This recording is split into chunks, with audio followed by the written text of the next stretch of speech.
মাশাআল্লাহ আমরা চলে আসছি। মাশাআল্লাহ অনেক উপরে উঠতে হবে। কি রে রুবেল, এদিকে উঠতে হবে নাকি? হ্যাঁ, ও বাবা অনেক উপরে। আরে যাক দেখি আমাদের হুইলচেয়ার। একটু সামনে আসেন, একটু সামনে আসেন, আসেন ভাই সামনে আসেন, একটু পড়বে পড়বে পড়বে আর সামনে চলে আসেন। দেখেন আমি এটা রোড দিয়ে দেখাই, এটা কত দূর উপরে সোসাইটি আছে? হ্যাঁ ওইটা টাঙ্কির পাহাড়। মাশাআল্লাহ একদম রোড আসলে চিটাঙ্গা যে আছে জানতাম না। সিঁড়ি দিয়ে একদম পাহাড় উঠে যাবেন, ওখানে ওর উপরে আবার সোসাইটি আছে। মাশাআল্লাহ আমাদের হুইলচেয়ার চলে আসছে, সবকিছু নাও আর প্যাকেট আছে। আপনার ভাড়াটা দেওয়া হয় না? আমি ভাড়াটা দিচ্ছি। চলেন এইসব আসো, সামনে আসো, দুজন ধরো না, দুজন ধরো। আমরা পাহাড়ে উঠতে আছি, সিঁড়ি দিয়ে উঠতে থাকবো। হ্যাঁ মানুষ আছে, ও হুইলচেয়ার লাগে বলে। ভালো আছেন তো?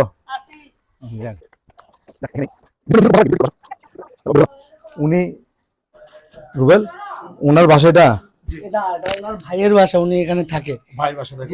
ভাইও কিন্তু প্রতিবন্ধী। লাইট দেন না, লাইট কই? উনি কোথায়? ভিতরে?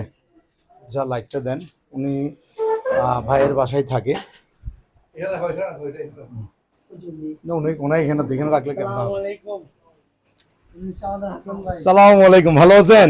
আপনার জন্য তো হুইলচেয়ার চাইলেন, আল্লাহর কাছে পাই গেলেন একদম কমোড সহ। আচ্ছা আমি বলি, ভাইয়ের কাছে আমার দুজন স্বেচ্ছাসেবীর আগে আসছিল, এসে ওনারা দেখে গেছেন আমার পরিস্থিতি। আমার অ্যাকচুয়ালি হুইলচেয়ার একটা কমোড, নর্মাল হুইলচেয়ার হবে না, কমোড সিস্টেম হুইলচেয়ার যেন উনি অন্যান্য কাজও যেন সারতে পারে। আগে বসাও, সুন্দর বসো এটা। হ্যাঁ হ্যাঁ হ্যাঁ এইভাবে বসো। তো আপনার কি অবস্থা? আপনি অসুস্থ কতদিন ধরে? জি জি 14। আমি ওই আপনার উপরে রুয়াবজার মালিকের বাসার সামনে পাহাড়ের উপর থেকে পড়ে গেছিলাম স্লিপ খেয়ে। পরে আপনার মেরুদণ্ড স্পাইনাল কর্ড ইঞ্জুরি গেছে, 3টা হাড্ডি মানে ফাড়ো গেছে। আমার স্পাইনাল কর্ডটা 3-2 লেভেলে নষ্ট হয়ে গেছে। চিকিৎসা ওই চট্টগ্রাম মেডিকেলে তখন অপারেশন করেছিলাম, তারপর ঢাকা 2 মাস ছিলাম, তারপর এখন নাই, কিছু নাই এখন সব। আমার না ছেলে মেয়ে সবাই আমাকে ছেড়ে চলে গেছে। আমার তো আপনার ছেলে মেয়ে কি দেখেন আপনাকে? না না, ওরা তো আমাকে ছেড়ে বহুত আগে চলে গেছে। আমার দুর্ঘটনার আগেই চলে গেছে ওয়াইফ। তারপরে বড় ছেলেটা ছিল, ও আমাকে আজকে 4 বছর আগে চলে গেছে। আমার ভাই মেয়েটা দেখাশোনা করে আমাকে, ও একটু পুরো সংসার আছে ওদের, ওরা দেখাশোনা করে ফালাচ্ছে না। আসলে দর্শক খুব প্যাথেটিক যখন শুনি ছেলে বাবা মা অসুস্থতার কথা শুনে ছেলে মেয়ে ছেড়ে চলে যায়, ওয়াইফ ছেড়ে চলে যায়, তখন খুব কষ্ট লাগে। আসলে পৃথিবীটা কার জন্য? হাদিস আছে, আপনি বাবা মা বেঁচে থাকা মানে আপনার পৃথিবীতে জান্নাত থাকা, আপনার হাতের উপর জান্নাত থাকা। আপনি বাবা মা পেয়েছেন দুনিয়াতে মানে আপনি জান্নাত পেয়েছেন। তো যারা আসলে জান্নাতগুলোকে অবহেলা করে তারা আসলে দুর্ভাগা, তারা আসলে হতভাগা। তো খুব কষ্ট লাগে জিনিসটা। যাক, ওনার জন্য আমরা হুইলচেয়ারটা আনতে পেরেছি।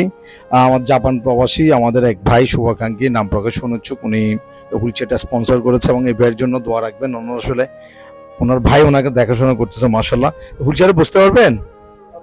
আচ্ছা আমরা একটু দেখি, আপনি আপনার ভাই ছোট ভাই? আচ্ছা আপনি দেখাশোনা করেন ভাইয়ার? আমি কি দেখবো, আল্লাহ দেখে।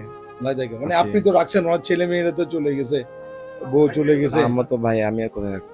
হ্যাঁ আমার তো ভাই, আমি কোথায় ফেলবো? আমাদের তো থাকতে হবে আপনার একসাথে। তো ভাই আসলে উনিও, আপনার কি পায়ে সমস্যা? আরে আসলে এরকম ভাই পাওয়া আসলে সৌভাগ্যের ব্যাপার। যাক, এই ভাইও উনিও সমস্যা আছে, এর মধ্যে এই ভাইকে দেখতেছে। মাশাআল্লাহ, আপনার জন্য অনেক দোয়া করি। আর দর্শক যারা ভিডিওতে দেখতেছেন তাদের কাছে অনুরোধ রাখবো, এরকম যেন যা হয়, কোনো ছেলে মেয়ে যেন কোনো বাবাকে ফেলে না যায়, কোনো ভাই যেন এরকম, প্রত্যেকটা ভাই যেন আর ভাইকে দেখে এরকম ভাবে। তো একটু আস্তে আস্তে ধীরে ধীরে উঠুক, উনি ধীরে ধীরে উঠুক, ওনার মতো করে উঠুক। মাশাআল্লাহ মাশাআল্লাহ, খুব ভালো লাগতেছে। উনি হুইলচেয়ারে বসছে, সুন্দরভাবে নিজে নিজে বসছে। হুইলচেয়ার হুইলচেয়ারটা তো আপনার কাজে লাগবে মাশাআল্লাহ। বেশি ইম্পর্টেন্ট আমাদের। বেশি important। জি। আপনি খুব ভালো মানের একদম এটা আপনার আমার গোসল করতে হয়, টয়লেট করতে হয়, এইসব জন্য বেশি ইম্পর্টেন্ট। এটার জন্য এই কমোডোলা হুইলচেয়ার বেশি ইম্পর্টেন্ট। জি জি।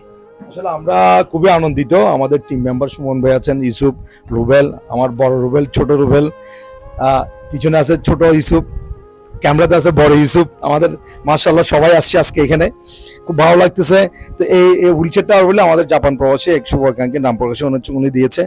তো এই ভাইয়ের জন্য আসলে কিছু করতে পেরে খুব আনন্দিত, খুব ভালো লাগতেছে। আরো কিছু করতে পারলে আরো ভালো লাগতো। তো আমার জন্য দোয়া রাখবেন, আমরা যেন ওনার পাশে থেকে আরো কিছু সাপোর্ট দিতে পারি ওনাকে। ওনার অবস্থা দেখে আসলে আমি ওনার যে ঘটনাটা শুনলাম কষ্ট লাগতেছে যে অসুস্থ হওয়ার পরে ওয়াইফ চলে গেছে, ছেলে মেয়েরা চলে গেছে, ভাই আসলে ভাইকে দেখে না। আমরা ভাই দুই ভাইয়ের মধ্যে ছোট্ট জায়গা নিয়ে 1 ইঞ্চি জায়গা নিয়ে আমরা কত মারামারি করি না সুমন ভাই? অবশ্যই অবশ্যই মারামারি করি, কাটাকাটি হয়, কত বাসায় হচ্ছে না ভাইয়ের মধ্যে। চলে ওই জায়গায় এক ভাই এটা আসলে উনি এই ওনার ভাইকে- ওনার ওনার এটা একটা সৌভাগ্য বলা যায়। ভাই পাইছে ওনার মতো হ্যাঁ, ভাই পাইছে। ওনার মতো ভাই পাওয়াটা এটা সৌভাগ্যের ব্যাপার, অসম্ভব একটা সৌভাগ্য। আচ্ছা যাক। তো আমাদের জন্য দোয়া রাখবেন সবাই, এই ভাইটার জন্য দোয়া রাখবেন, সবাই ভালো থাকবেন, সুস্থ থাকবেন। আসসালামু আলাইকুম।